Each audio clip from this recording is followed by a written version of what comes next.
Assalamualaikum warahmatullahi wabarakatuh dan salam sejahtera. Nama saya Nazmina binti Nordin. Nombor kami metrik di 2020103851 akan menerangkan laporan projek tahun akhir saya yang bertajuk Impak Aktiviti Jenayah, Pendapatan Negara, Kestabilan Politik dan Populasi terhadap sektor pelancongan di Malaysia bermula pada tahun 1992 sehingga 2022 melalui kajian empirikal. Pertama sekali ialah abstrak. Terdapat banyak kajian yang dijalankan bagi mengkaji impak aktiviti jenayah, pendapatan negara, kestabilan politik dan populasi terhadap sektor pelancongan di seluruh dunia. Tujuan kajian ini adalah untuk mengkaji impak aktiviti jenayah, kadar keluaran dalam negara per kapita, kestabilan politik dan populasi terhadap sektor pelancongan di Malaysia. Kajian ini hanya menggunakan data siri masa bagi kadar jenayah, keluaran dalam negara kasar per kapita, kestabilan politik dan populasi sebagai pemboleh ubah bebas, manakala ketibaan pelancong digunakan sebagai pemboleh ubah bersandar. Kaedah Ordinary Least Square (OLS) seperti multicollinearity, heterokadisticity dan autokorelasi digunakan untuk menentukan sama ada model yang dibentuk bersesuaian atau tidak.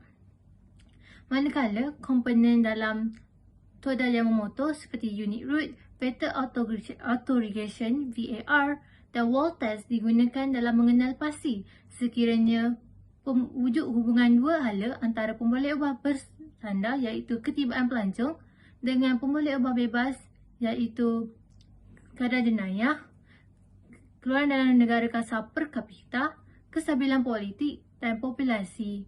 Seterusnya ialah pengenalan. Sektor pelancongan merupakan salah satu sektor ekonomi terbesar di dunia selain memainkan peranan yang penting dalam menarik dan menjana pendapatan negara. Di Malaysia, sektor pelancongan merupakan peranan utama dalam pertumbuhan dan perkembangan ekonomi mengikut kajian Mei 2019. Manakala isu keselamatan telah menjadi salah satu faktor yang mempengaruhi perubahan dalam industri pelancongan pada masa ini.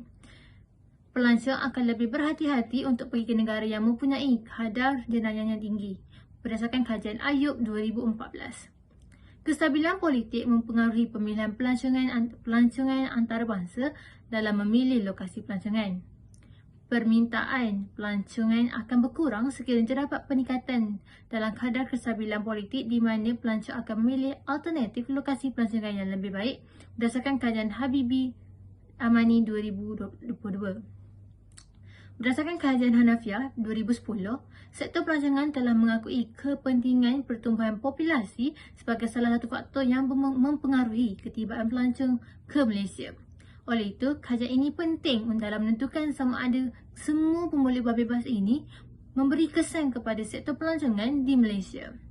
Selain itu juga, kajian ini turut menentukan sama ada pemboleh ubah bebas iaitu kadar jenayah, keluaran dalam negara kasar per kapita, kestabilan politik dan populasi mempunyai hubungan positif atau negatif dengan sektor pelancongan di Malaysia.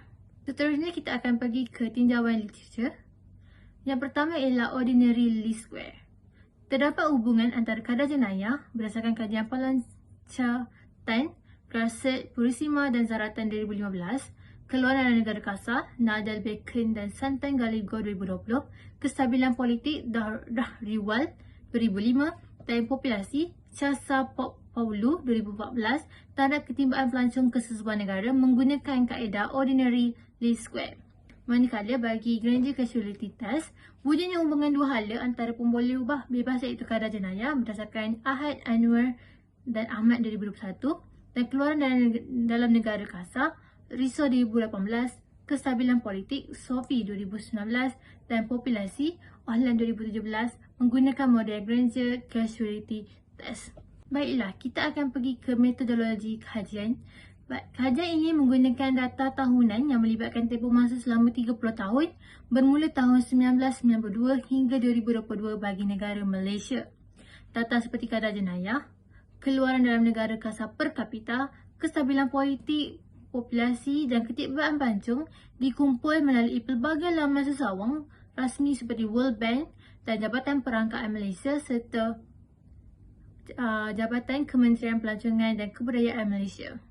Berikut merupakan jadual sumber data siri masa. Rekod merupakan pembentukan model. Fungsi pertama bagi impak aktiviti jenayah, pendapatan negara, kestabilan politik dan populasi terhadap sektor pelancongan di Malaysia bagi tahun 1992 hingga 2022. Seterusnya kita akan pergi ke kriteria statistik.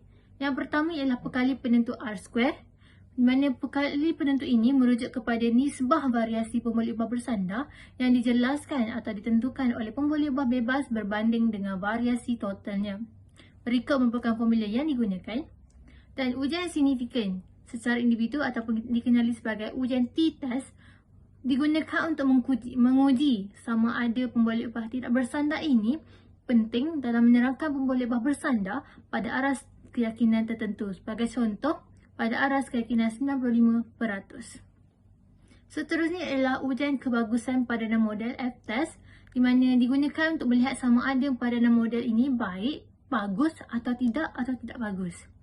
Dan mana akhir sekali ialah wall test, di mana ujian wall test ini merupakan salah satu cara untuk mengetahui sama ada pemboleh ubah penjelasan dalam model adalah signifikan atau tidak. Baiklah, kita akan teruskan ke dapatan kajian. Nilai pekali penentu R-square yang diperolehi melalui analisis adalah 0.936, iaitu sebanyak 94% perubahan dalam pemboleh ubah bersandar, iaitu ketibaan pelancong dapat diterangkan atau dijelaskan oleh pemboleh ubah bebas yang lain, iaitu kadar jenayah, keluaran dalam negara kasar per kapita, kestabilan politik dan populasi. Maka semua pemboleh ubah bebas ini adalah penting dalam menerangkan pemboleh ubah bersandar, iaitu ketibaan pelancong. Berikut merupakan jadual hasil keputusan analisis aras kesignifikan, iaitu kadar jenayah, di mana peningkatan 100% dalam kadar jenayah menyebabkan atau mempengaruhi ketibaan pelancong sebanyak 99%. Manakala bagi keluaran dalam negara kasar, peningkatan 100% dalam keluaran dalam negara kasar per kapita Malaysia akan menyebabkan berlakunya peningkatan terhadap ketibaan pelancong sebanyak 99%. Manakala kestabilan politik, peningkatan 100% kestabilan politik akan menyebabkan jumlah ketibaan pelancong ke Malaysia meningkat sebanyak 91%. Manakala akhir sekali populasi, peningkatan 100% jumlah populasi akan menyebabkan mempengaruhi 69% dalam jumlah ketibaan pelancong ke Malaysia. Baik, berikut merupakan model yang dianggarkan bagi tahun 1992 hingga 2022 melalui analisis yang telah diperolehi, iaitu TA, iaitu ketibaan pelancong sama dengan 42.744 tambah 1.683 tambah 2.026 tolak 0.540 tolak 7.3779. Manakala R-square diperoleh ialah 0.936 ataupun 0.94. Mereka merupakan ujian kesignifikan secara individu ataupun lebih dikenali sebagai t-test. Berdasarkan jadual tersebut, semua pemboleh ubah bebas ini memainkan peranan yang penting dalam menerangkan pemboleh ubah bersandar. Seterusnya ialah ujian kebagusan padanan model ataupun F-test.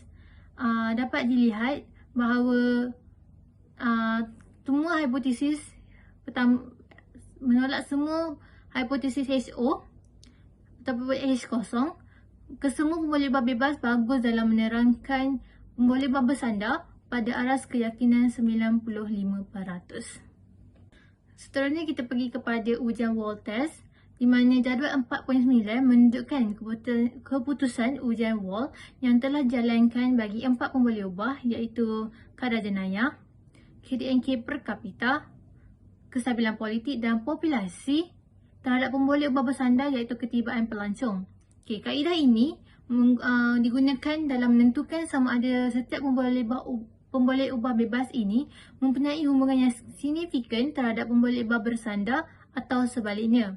Jadi dapat dilihat di jadual, kadar jenayah kepada ketibaan pelancong pada nilai 198993.4, kebarangkalian adalah 0.000. Jadi keputusannya adalah terima. Manakala KDNK per kapita kepada ketibaan pelancong pada nilai 217,529.8, manakala kebarangan kalian 0.000 dan keputusan adalah diterima. Dan kestabilan politik pula pada nilai 12322.02 dan kebarangan kalian juga 0.000 dan keputusan diterima. Begitu juga dengan populasi dan ketimbang pelancong. Semua keputusan adalah diterima, menunjukkan wujudnya hubungan dua hala antara pemboleh ubah bebas dan pemboleh ubah bersandar. Baiklah, kesimpulan.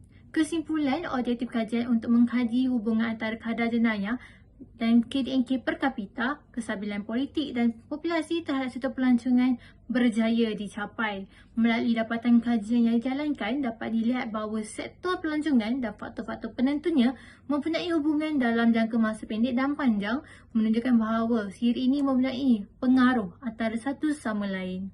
Sekian sahaja daripada saya. Terima kasih.